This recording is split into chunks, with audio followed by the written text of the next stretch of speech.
I'm here at One World Trade Center. I've been trying to get down here for a while. It's just never been on my agenda because it's so far away from where I'm normally at.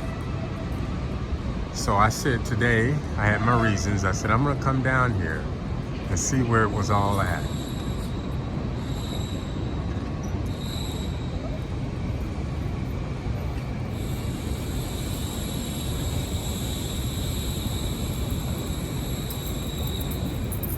This is ground zero. I watched all of this unfold, the World Trade Center's fall. I was at work watching it on television live with everyone else. And this is the area. This is it.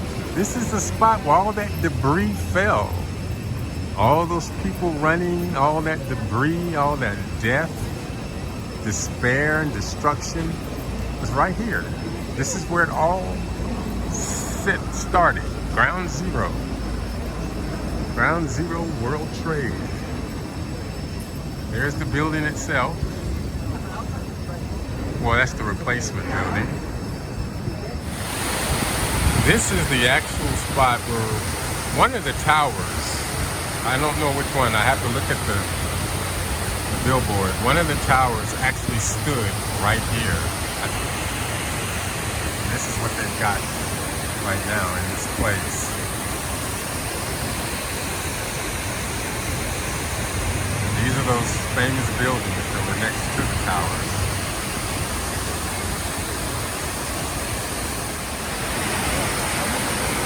This is the South Pool. They call it the South Pool. This is where the South Tower stood. The other one is where the North Tower stood.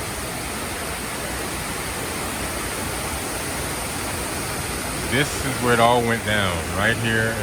This is the one of them.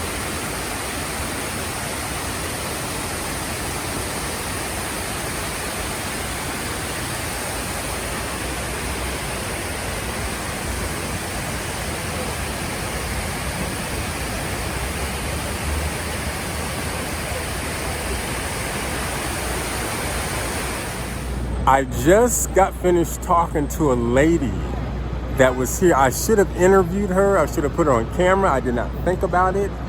I'm so mad at myself. But I sat down with her for about 10 minutes. She was actually here. She worked in one of these stores down here when the buildings went down 25 years ago. She was at work when all this was going down.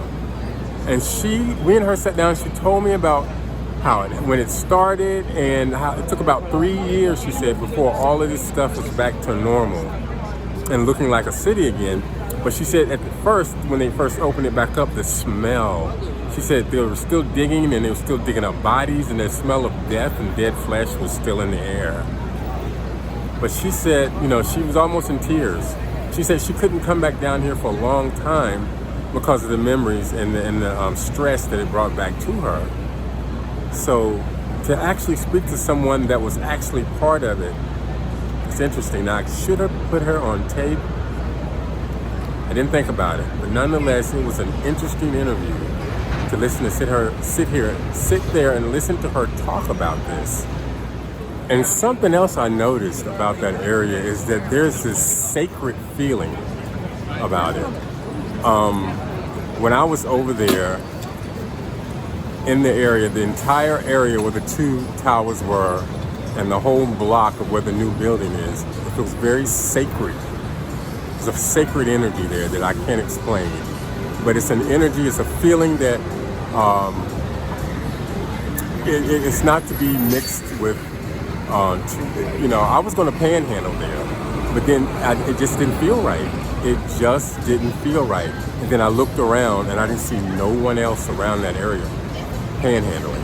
It's a very like a sacred, cleansed area that's specifically just for tourists, and it's unspoken. I can feel it. You just don't do nothing but take pictures and reminisce or something. So it was very different to witness this firsthand, and I'm just taken back by it all, honestly. And I don't get taken back easily.